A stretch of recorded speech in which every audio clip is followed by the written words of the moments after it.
ang mamian NG Sampaguita. Pasensya na po.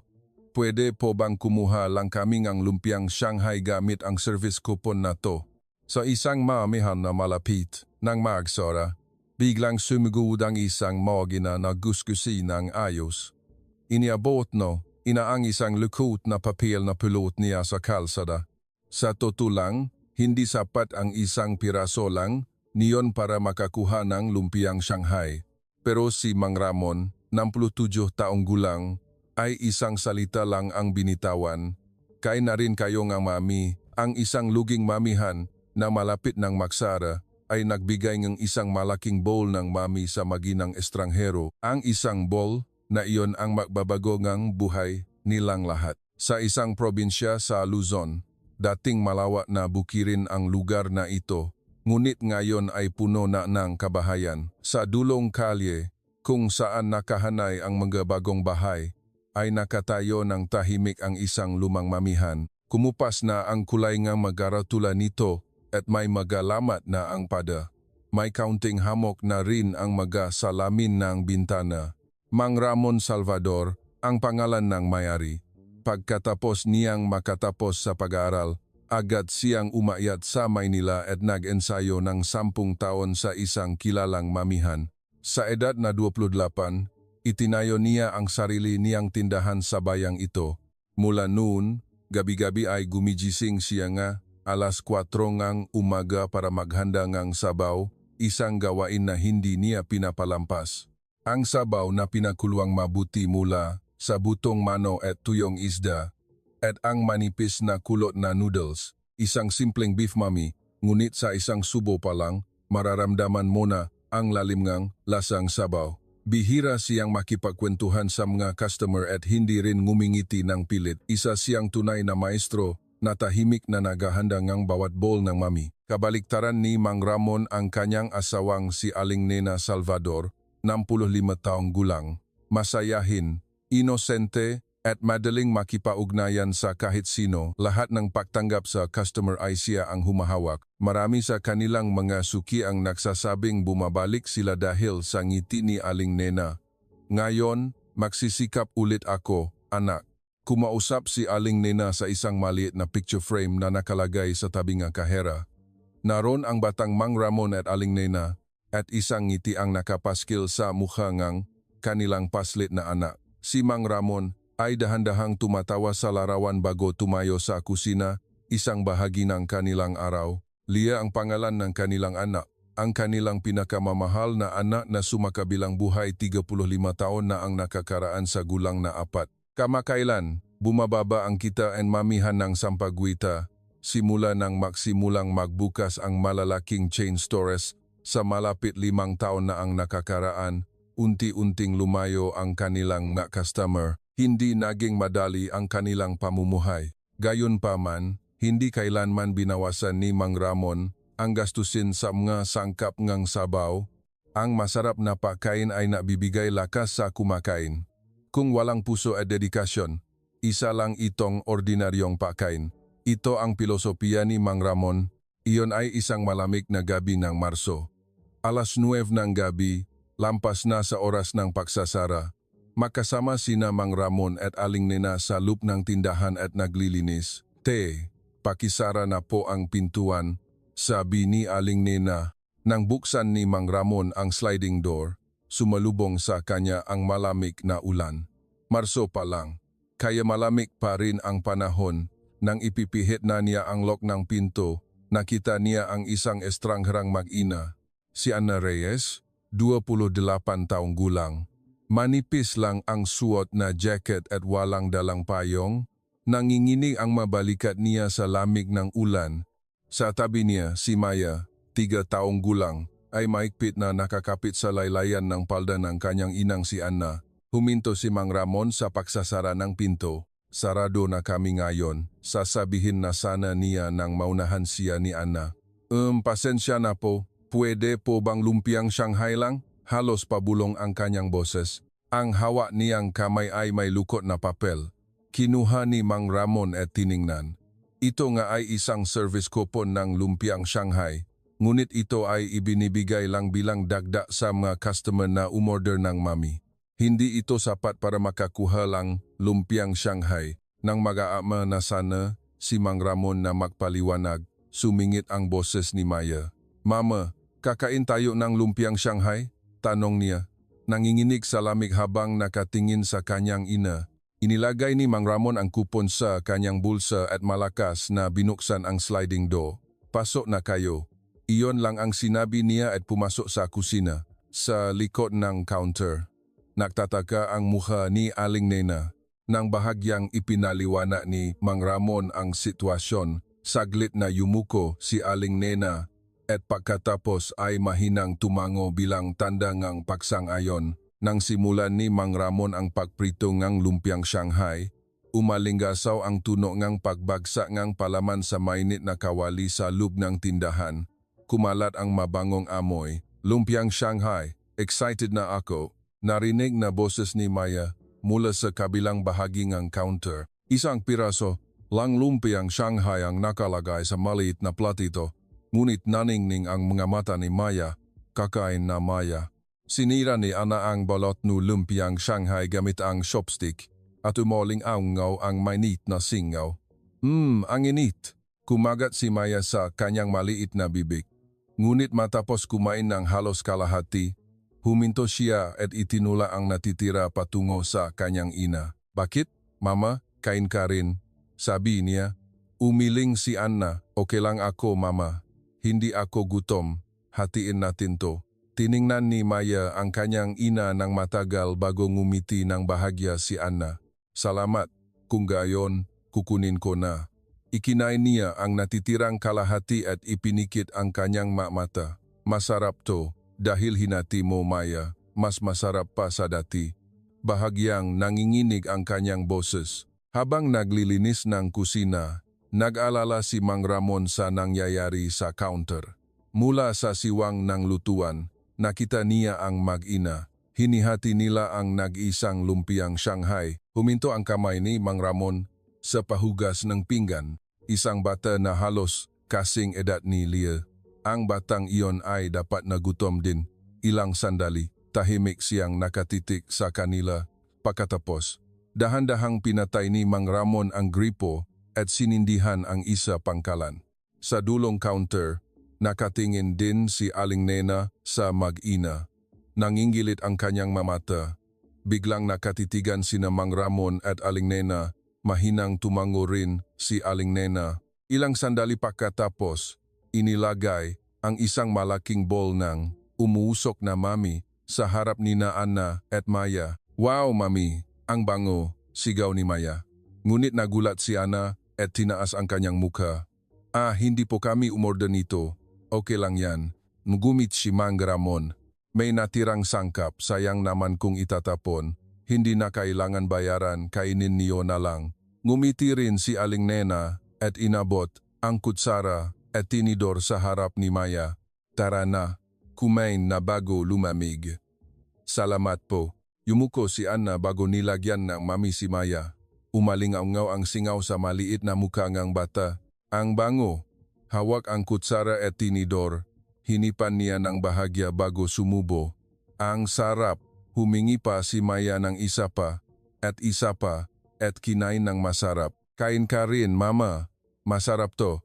Umubo si Anna at sumubo ng mi. Sa sandaling iyon, bumagsak ang luha mula sa kanyang nga mata. Ang sarap. Nangingini ang kanyang boses. Inabutan ni Aling Nena ng tissue si Anna. Yumuko si Anna at kinuha. Ngunit patuloy ang pagagos ng kanyang luha kahit anong punas niya. Ang init, ang sarap talaga. Sabi niya habang dahan-dahang hinaplos ang ulo ni Maya. Walang sinabi si Mang Ramon at bumalik sa paglilinis ng kusina. Naririnig niya ang tunog ng mag-ina na kumakain ng mami mula sa loob ng kusina. Nang matapos silang kumain, nakasandal na si Maya sa braso ni Anna at unti-unting nakatulog. Siguro ay nabuso siya sa mainit na mami. Maya, gising na. Dahan-dahang niyugyo ni Anna ang kanyang balikat. Ngunit umaray lang ang bata at lalo pang kumapit sa braso ni Anna. Ay, inaantok na siya. Kumuha si Aling Nena ng ilang unan mula sa likod at pinagpatong-patong para gawing higaan.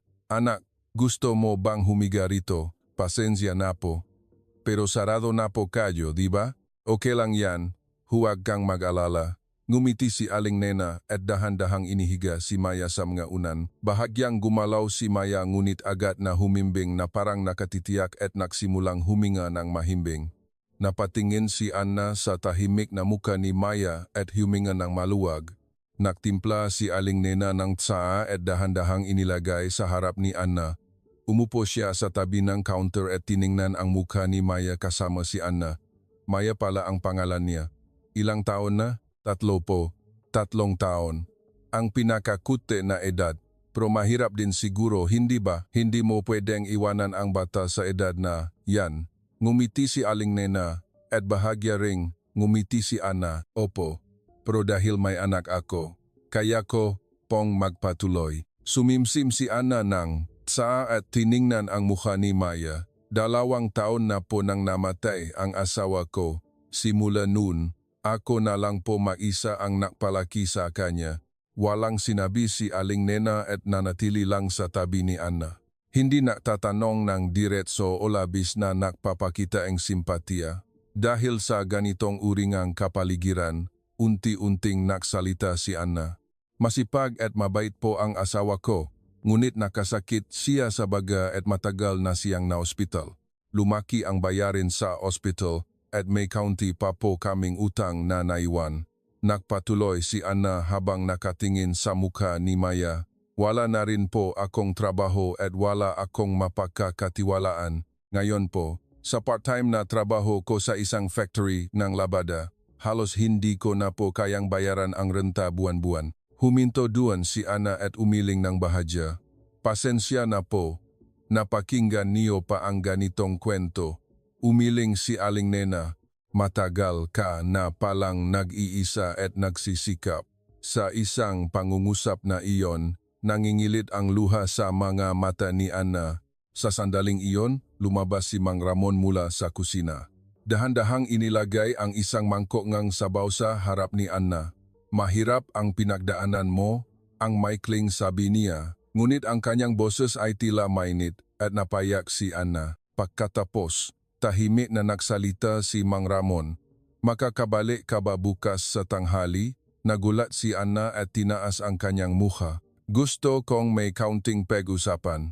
Iyon lang ang sinabi niya at bumalik sa kusina. Ilang sandali pa katapos, habang inaakay ni Anna si Maya para umuwi, inabutan ni Aling Nena ng paper bag. Ito, para sa agahan niyo bukas. May laman itong piniritong bigas at itlog. Talaga po? Lumuluha si Anna habang paulit-ulit na yumuyuko at lumabas ngang tindahan bitbit ang tulok na si Maya. Ang malamig na ulan ay unti-unting huminto. Habang nilalakad ni Anna ang gabi na bitbit si Maya, patuloy na umalingaw-ngaw sa kanyang puso ang masalita nina Mang Ramon at Aling Nena. Matagal ka na palang nag-isa at nagsisikap. Mahirap ang pinagdaanan mo. Sa loob ng 2 taon simula nang mamatay ang kanyang asawa, wala pang nagsabing ganong bagay sa kanya. Kinuyom ni Anna ang kanyang malabi upang pigilin ang mainit na luha habang mahigpit na niyakap si Maya at nagmadaling umuwi. Matapos umuwi ni na Anna, tinanong ni Aling Nena si Mang Ramon, "Tay, anong ibig mong sabihin sa bumalik bukas?" Sinagot ni Mang Ramon nang hindi humihinto sa pahuhugas ng pinggan. "Masakit na ang tuhod mo, hindi ba? Inisip kong baka pwede siyang tumulong sa tindahan. May bibigay din tayong mainit na pagkain at mabubusog din ang bata." Nagulat si Aling Nena sa isang sandali. Ngunit agad niyang naintindihan ang damdamin ni Mang Ramon. "Ay tatay, napakabait mo talaga, pero napakahihiyain mo naman. Pero sangayon ako, at paano kung gamitin niya ang ikalawang palapag ng tindahan?" Ang ikalawang palapag, sabi niya ay nahihirapan siya sa renta, hindi ba? Baka makatulong kahit paano. Baka naman masyado akong nakikialam. Nang bumulong si Mang Ramon, tiningnan ni Aling Nena ang larawan ni Lia at pagkatapos ay nagsalita. "Masaya rin ako kung makakapunta sila rito. Sana ay tanggapin niya." Kinabukasan ng tanghali, gaya ng napakasunduan, bumisita si Anna sa mamihan ng Sampaguita, hawak ang kamay ni Maya. Salamat po sa kahapon. Ako po si Ana Reyes. Ito po ang anak kong si Maya. Makaiba sa gabi na iyon, maayos na ang pagkatali ng buhok ni Anna at malinis ang kanyang hitsura. Malugot silang tinanggap ni Aling Nena. Anna, Maya, salamat sa pagdating. Halika, umupo kayo. Nang lumabas si Mang Ramon mula sa kusina, direkta siyang nagsalita. Anna, gusto mo bang magtrabaho dito? Ha? May problema kasi sa tuhod ni Nena, kaya nahahanap kami ngang tutulong sa pagtanggap ng customer. Nalaki ang mga mata ni Anna at ilang sandali ay nahanap nga salita. Pero wala po akong karanasan, hindi ka naman namin pinipilit, siyempre. Pero kung gusto mo, pwede mo ring gamitin ang ikalawang palapak ng tindahan bilang tirahan. Ikalawang palapak? Oo, mahirap din sa renta, di ba? Baka makatulong kahit paano para makapaglaro si Maya. May kwarto sa likod habang ikaw ay nagtatrabaho. At ako na rin ang bahala sa kanya. Saka, araw-araw kaming nagluluto dito. Mami at fried rice ni tatay. Araw-araw, walang limitasyon.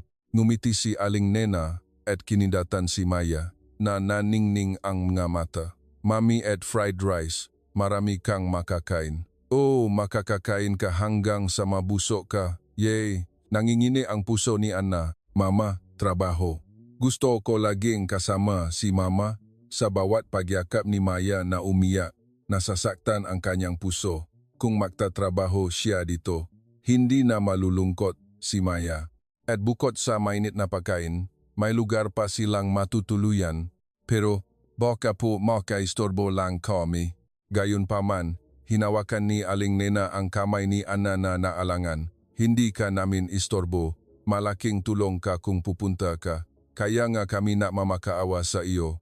Sa mabait na ngiti ni Aling Nena, lumuha si Anna. Maraming salamat po. Maraming salamat po talaga. Magsisikap po ako ng buong puso. Mama, bakit? Maya, tutulong si Mama sa mamihan na ito. Sabi ni Anna, agad na ngumiti si Maya. Tutulong din si Maya. Ay, ang galing naman ni Maya. Masayang sabi ni Aling Nena. At ngumiti si Maya at mahigpit na hinawakan ang laylayan ng damit ni Anna. Sa sandaling iyon, sumilip si Mang Ramon mula sa kusina at bahagyang ngumiti. Kung napagdesisyonan na, kumain na kayo, magugutom tayo kung hindi. Magsisimula tayo sa pagkain, sabi niya habang nagsimulang gumawa ng mami. Makalipas ang isang buwan, umalis si Anna sa kanyang trabaho sa factory ng labada at opisyal na nagsimulang magtrabaho.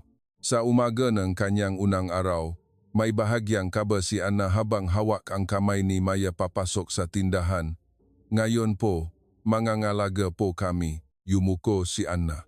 Naramdaman ni Aling Nena ang kanyang kaba, kaya sinadya niyang batiin sila ng masaya. Magandang umaga, hinihintay ka namin. Simula ngayon, welcome ka rito. Pagkatapos, lumuhod siya sa harap ni Maya at nagsalita. Maya, salamat sa pagdating. Simula ngayon, bahay mo na rin ito. Sabi niya habang dahan-dahang hinaplos ang ulo ni Maya. Tutulong din si Maya ng husto. Sa pagbukas ng kamay ni Maya ng buong lakas, ngumiti si Aling Nena. Masaya ako. Maya, salamat sa tulong mo. Sumagot din si Mang Ramon mula sa kusina. Magandang umaga. Maikli, ngunit mas malambing kaysa dati ang kanyang boses. Ang mamihan ng Sampaguita ay isang maliit na tindahan. May 8 upuan sa counter at 2 maliit na mesa sa likod.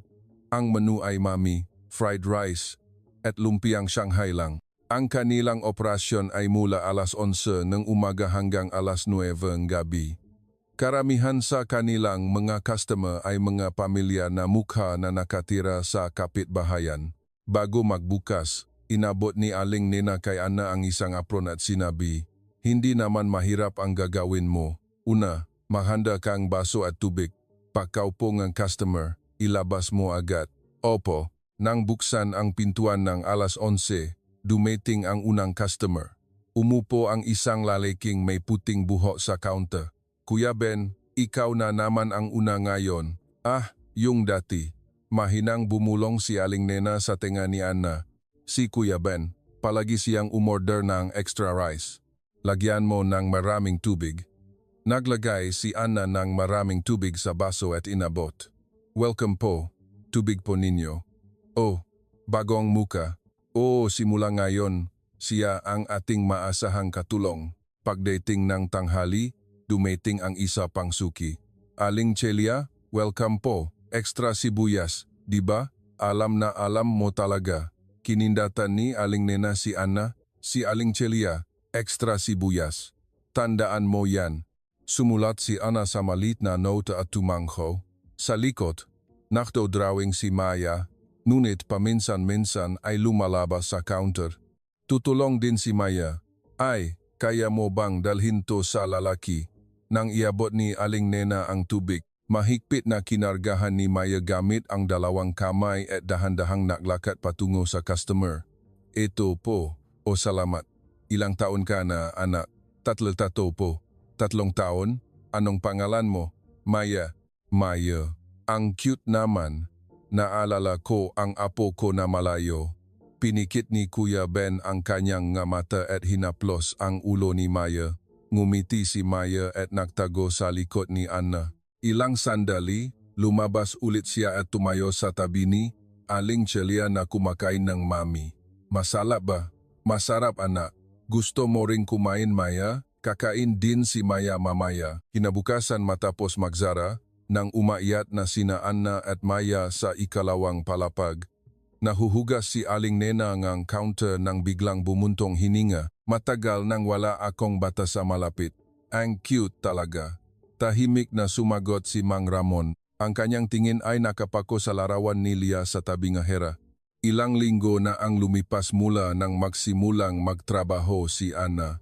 Isang araw, nang kalmado ang operasyon sa tanghali, lumabas sila para maglakad-lakad sa kapitbahayan. Habang naglalakad sa residential area, may nakita silang isang nalalabing bukirin sa pagitan ng nga bagong bahay. Sa gilid ng bukirin, may kumpol ngang kulay rosas na sampaguita. Wow, ang gaganda ng bulaklak. Sampaguita ang tawag diyan. Gusto ko na ang bulaklak na ito simula panung bata ako. Kaya ito ang ipinangalan sa ating tindahan. Nagulat si Anna nang marinig iyon. Ganun po pala. Akala ko po, ang pangalan ng tindahan na Sampaguita ay mula sa mami na may Sampaguita. Madalas akong tanungin niyan, pero hindi. Dati, puro bukirin ang lugar na ito, at tuwing taksibol, puno na sampakaita ang buong palihid. Pero ngayon, puro kabahayan na, at halos ito na lang ang natitira. Gusto rin ni Lia ang Sampaguita, bulong ni Aling Nena. Lia, ang pangalan ng bulaklak. Nagtatakang tanong ni Maya. Nagulat si Aling Nena at agad na ngumiti ulit. Oh, ang pinag-usapan natin ay ang anak ni na Lolo at Lola. Tingnan mo, may litrato sa tabing ahera. Nasaan na po si Ate Lia? Matapos ang isang sandaling katahimikan, mahinang sumagot si Mang Ramon. Malayo na siya. Ah, ganun po. Sabi ni Maya at hindi na nagtanong pa. Naramdaman din ni Anna ang isang bagay mula sa kilos nina Mang Ramon at Aling Nena. Ngunit pakiramdam niya ay hindi niya dapat itanong, kaya dahan-dahan niyang hinawakan ang kamay ni Maya. Ilang buwan na ang lumipas. Salamat kina Anna at Maya. Bahagyang lumiwanag ang tindahan, ngunit mahirap pa rin ang benta. Isang araw pagkatapos magsara, bumisita ang may-ari ng tindahan. Pasensya, nasa biglang balita, pero kamakailan ay tumaas ang halagang lupa dito, kaya iniisip kong itaas din ang renta rito. Nagulat ang mukha ni Mang Ramon nang marinig ang eksaktong halaga. Hindi niya ito kayang bayaran sa kasalukuyang benta. Matapos umalis ang may-ari, tahimik na umupo si Aling Nena sa tabi ni Mang Ramon. Ay, tate, ano raw sabi ng may-ari? Bumulong si Mang Ramon, halos doble ang renta. Ha? Ganong kalaki? O kung ganong kalaki ang itataas, kailangan na nating magsara. Nakayuko si Mang Ramon at wala siyang lakas sa kanyang boses. Pero sigurado akong makakahanap tayong paraan. Makakahanap kaya, wala siyang pag-asa sa kanyang boses. Kinabukasan, nang malaman ni Anna ang sitwasyon mula kay Aling Nena, inisip niya ito buong gabi. Nung sanggol pa si Maya, Kahit gustong-gusto niyang kumain ng mami, hindi siya makapasok sa tindahan dahil baka umiyak ang bata at makaistorbo. Sigurado siyang hindi lang siya ang ganoong ina, sinabi ni Anna kina Mang Ramon at Aling Nena. Paano kung gawin nating tindahan na magiging comfortable ang mga inang may anak? Hindi kailangan ng espesyal na kagamitan. Sa palagay ko, sapat na ang ipaalam sa kanila na okay lang makaroon ng bata dito. Paano kung gumawa tayo nga handwritten na karatula sa entrance na welcome sa mga inang may anak at magdagdag ng mini mami para sa mga bata sa menu. Sa loob ng 39 taon, nakikipagkumpetensya si Mang Ramon sa lasalang, ngunit nang makita niya ang seryosong tingin ni Anna, tumango siya at sumubok. Sa simula, hindi gaanong dumami ang customer, ngunit hindi sumuko si Anna at nagpatuloy sa paglalagay ng flyers sa kapitbahayan. Nang may customer na nagreklamo sa ingay ng bata, sinabi ni Aling Nena, "Kami po ay isang tindahan na nagwe-welcome sa mga inang may anak." At nagpaliwanag din si Mang Ramon, kung ayaw ninyo, pwede kayong umalis. Dahil sa kanilang pagiging matatag, ang mga customer na nakaramdam ngang pahanga ay nakpost kang reviews online tungkol sa mamihan na mabait sa mga bata. Unti-unting dumami ang ganoong posts at unti-unting bumalik ang mga customer. Ang mainang nagtatrabaho sa tanghali ay nagsimulang magdala ng kanilang pamilya tuwing weekend at muling sumigla ang tindahan. Nang muling bumisita ang may-ari, si Don Mateo, sa tindahan na nagbalik sigla at nakita ang punong-puno ng customer, nagsalita siya. "Mang Ramon, tungkol sa renta, pinag-isipan ko ulit sa mas makatotohanang halaga. Malulungkot din ako kung mawawala ang tindahan na ito." "Maraming salamat po," sabi ni Mang Ramon at yumuko ng malalim. "Tatay, ito ang unang beses na nakita ni Aling Nena na yumuko si Mang Ramon sa harap ng isang tao. Sa ganong paraan, lumipas ang mapayapang mga araw at halos isang taon na ang nakalipas mula nang dumating sina Anna at Maya, isang taksibol. May isang suki na nagsabi kay Mang Ramon, "Alam mo ba, tatay, iyong bukirin, ibebenta na raw sa wakas." Sa wakas, hindi na natin makikita ang sampagwita doon. Dati, puro bukirin dito, pero panahon na nga.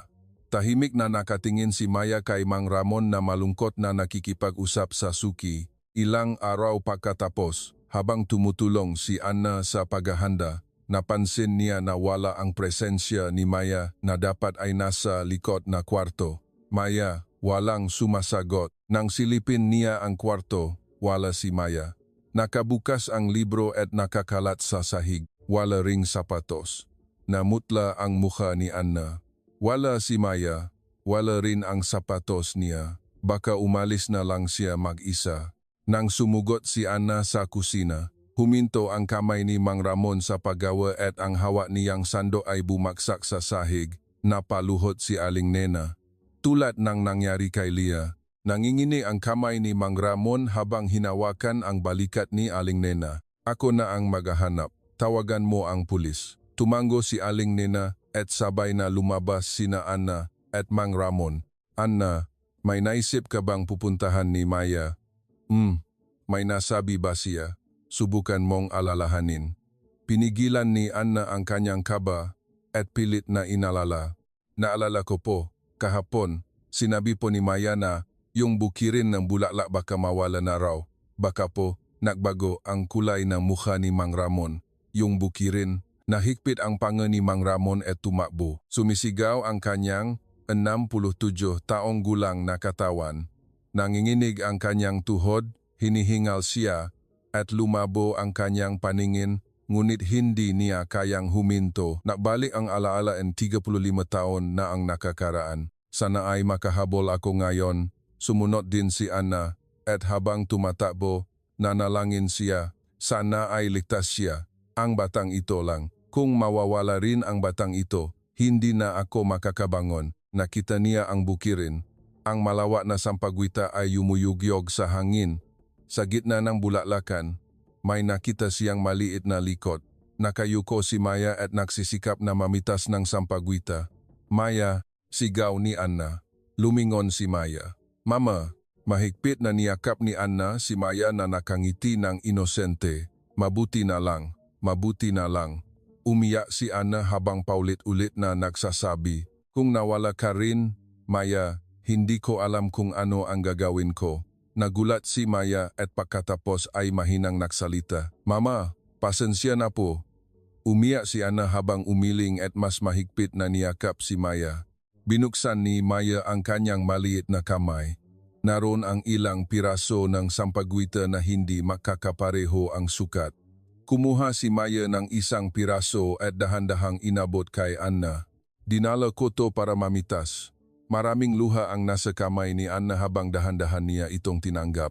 Nang makahabol sina Mang Ramon at Aling Nena, lumakad si Maya patungo kay Aling Nena. Sa kanyang maliit na kamay, kumuha siya ng isang piraso at inabot kay Aling Nena. Maya, salamat, sabi ni Aling Nena, nabulol sa kanyang boses at tinanggap. Pagkatapos, tumayo si Maya sa harap ni Mang Ramon at inabot ang isang piraso. Napasinghap si Mang Ramon. Nanginginig ang kanyang kamay habang tinanggap ang maliit na bulaklak. May isa pang bulaklak na natira sa kamay ni Maya. Hawa iyon, nagsimula siyang lumakad patungo sa tindahan. Maya, binuksan ni Maya ang sliding door ng tindahan at pumasok. Pagkatapos, tumayo siya sa harap ngang larawan ni Lia sa tabi ngang kahera at dahan-dahang inilagay ang maliit na sampagwita. Para din po kay Atelia. Nangingilit ang luha sa kabaitan ni Maya. 35 taon na ang nakakaraan. Sa susunod, bibigyan ko sina papa at mama ng isang palumpon ng sampagwita. Ang imahe ni Maya ay napabalik sa alaala ng araw na iyon. 35 taon na ang nakakaraan, hindi na napigilan ni Mang Ramon ang kanyang luha.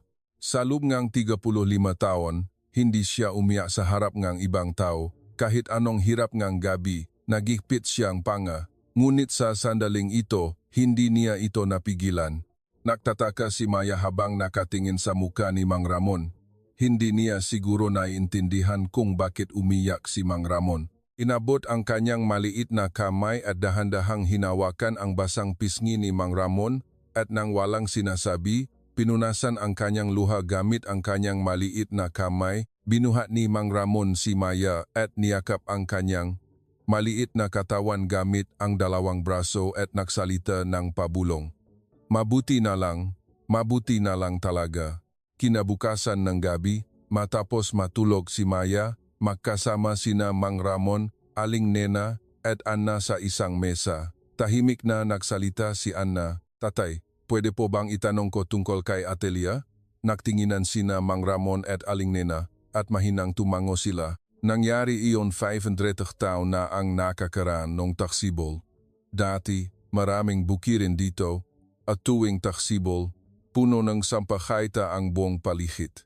Dahil paulit-ulit kong sinasabi na gusto ko ang sampagita, gustuhin ni Lia ang sampagita.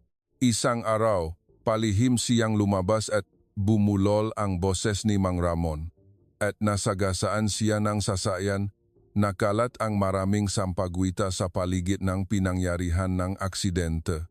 Matapos ang isang sandaling katahimikan, nagsalita si Anna, mula nun, nagtulungan po kayong dalawa, di ba? Mahinang tumango si Mang Ramon at tahimik na tiningnan si Aling Nena. Nena, pasensya na, dahil kay Lia, at sa lahat ng hirap na pinagdaanan mo, nanlaki ang mata ni Aling Nena. Sa buong buhay nilang mag-asawa, hindi kailanman nagpakita ng ganitong damdamin si Mang Ramon sa pamamagitan ng magasalita. Hinawakan ni Aling Nena ang kamay ni Mang Ramon. Ano ang sinasabi mo? Dahil ikaw ay naroon, kaya ako nakarating dito. Salamat sa patuloy na pananatili sa tabi ko kahit nawala si Lia. Walang sinabi si Mang Ramon at tumango, at mahigpit na hinawakan ang kamay ni Aling Nena. Hindi napigilan ni Anna ang kanyang luha sa nakita niyang mag-asawa matapos umakyat si Anna sa ikalawang palapak. Napatingin si Mang Ramon sa mesa. Sa tabi ng larawan ni Lia, mayroong sampagwita na dinala ni Maya, nakalagay sa isang maliit na bote. Tahimik na tumayo si Mang Ramon sa harap ng larawan. Sa loob ang 35 taon, inilalagay niya ang kanyang kamay sa larawan bawat umaga. Sa kanyang puso, Binabati niya na, "Magandang umaga, Lia. Naghahanda ng sabaw, nabibigay na mami sa customer, naglilinis, at nagpapaalam ng magandang gabi bago isara ang tindahan." Paulit-ulit lang iyon. Simula nang mawala si Lia, huminto ang oras ni na Mang Ramon at Aling Nena. Ngumiti sila paminsan-minsan. Nakapagpatuloy sila sa kanilang pang-araw-araw na buhay. Ngunit may malaking butas na nanatili sa kanilang puso sa loob ng 35 taon. Simula nang dumating sina Ana at Maya, nararamdaman niya na unti-unting napupunan ang butas na iyon. Ngunit iniisip pa rin niya na hindi pa rin siya makakabangon ng buo. Biglang naalaala ni Mang Ramon ang boses ni Lia. Ang kanyang bahagyang, bulol na boses 35 taon na ang nakakaraan. "Pag kumakain ako ng mami ni Papa, nagiging malakas ako." Bumaksa ang luha mula sa mga mata ni Mang Ramon. Ngunit nakakagulat, hindi siya nakaramdam ng kalungkutan. Sa halip, lumitaw sa kanyang isip ang ngiti ni Aling Nena na patuloy na sumusuporta sa kanya. Si Lia sa larawan ay nakangiti ng buong puso. Sa sandaling iyon, parang narinig ulit niya ang boses ni Lia. "Papa, malakas ka." Dahan-dahang ngumiti si Mang Ramon sa larawan. "Oh Papa, malakas ako." Nasa tabi na niya si Aling Nena nang hindi niya namamalayan. "Tatay, ngayon ko lang nakita na ngumiti ka sa larawan ni Lia." "Ganun ba? Siguro nga." Tahimik na naisip ni Aling Nena sa kanyang puso. Sa wakas, umusat na ang oras ng taong ito, at ang oras ko rin. Ilang sandali, walang sinabi sina Mang Ramon at Aling Nena, at tiningnan lang ang larawan ni Lia at ang sampagwita. Makalipas ang 10 taon, isang umaga ng taksibol, nakasabit pa rin ang karatulangang mamihan ng sampagwita. Si Mang Ramon, na 77 taong gulang na, ay patuloy pa rin gumigising ng 4:00 ng umaga para maganda ng sabaw. Bahagyang nakayuko na ang kanyang likod, ngunit hindi pa rin nawawala ang lakas ng kanyang kamay na humahawa ng kutsilyo. Si Aling Nena, 75 taong gulang, ay naging permanente nang nakaupo sa gilid ng counter. Masakit pa rin ang kanyang tuhod, ngunit may trabaho pa rin ako kahit nakaupo, ang sabi niya habang masayang nakikipagkwentuhan sa mga suki. Si Ana, 38 taong gulang na, ay lumago na at pinagkatiwalaan na sa kusina ng tindahan. Sabi ni Mang Ramon ay marami pa ring kailangan, ngunit paminsan-minsan ay tinitikman niya ang mami na gawa ni Ana at mahinang tumatango. Si Maya, 13 taong gulang na, at nasa unang taon na sa high school. Kahit binata na, araw-araw siyang umuwi sa tindahan, nag-aral sa counter, nagdadala ng pinggan, at kamakailan ay nagsasabi na, "Ako na ang magmamana ng mamihan ng sampagwita." Ang bukirin na nabanggit ay narinig nga lokal na residente na ibebenta, kaya sama-sama nilang binili at ginawang community garden. Tuwing taksibol, patuloy pa ring namumulala ang sampagwita. Isang araw, sa kanilang day off, makasama silang 4 sa bukirin na punong sampagwita. "Lolo, gusto ko pa rin kumain na. Mami mo, gawa ka pa rin kahit 100 taon ka na ha." "100 taon?" Ngumiti si Aling Nena. "Tatay, kailangan mo pang magsikap." Ngumiti si Anna. Sa panahong iyon, si Maya na ang dapat gumawa. "Tama, sigurado akong matutunan ko ang lasa ni Lolo." Mami na puno ng lakas. Nangingilit ang luha sa mga mata ni Mang Ramon. "Sige Maya, excited na ako sa mami mo." "Opo." Nagpose si Maya, at umalingaw-ngaw ang tawanan nga 4 sa bukirin ng sampagwita. Sa daan pabalik sa tindahan, naglalakat si Mang Ramon sa likod ni na Anna, Aling Nena at Maya. Habang nakatingin sa 3 likod na masayang nagusap, bigla niyang naalaala ang gabing iyon 10 taon na ang nakaraan. Si Anna na nanginginig sa ulan, hawa ang lukot na service coupon, at sa tabi niya si Maya na maliit pa. Nagbigay lang siya ng isang bowl ng mami. Hindi niya naisip na malaking bagay ang ginawa niya. May gutom na magina, kaya pinakain niya. Iyon lang, ngunit ang maliit na kabaitan na iyon ang lumikhang tanawin na nakikita niya ngayon. Ang nawala ay hindi na may babalik. Ngunit ang pagtulong sa isang tao sa harap mo ay maaring magbigay ulit ng ilaw sa buhay. Habang iniisip niya ang mga bagay na iyon, lumingon si Maya. Lolo, bilis. Lumapit si Maya at mahigpit na hinawakan ang kamay ni Mang Ramon. Ang kamay na nung 10 taon ay napakaliit, ngayon ay mahigpit na humahata sa kamay ni Mang Ramon. Maya, salamat. Pinikit ni Mang Ramon ang kanyang mata sa init ng hawa na iyon at mahigpit na ginantihan ang hawa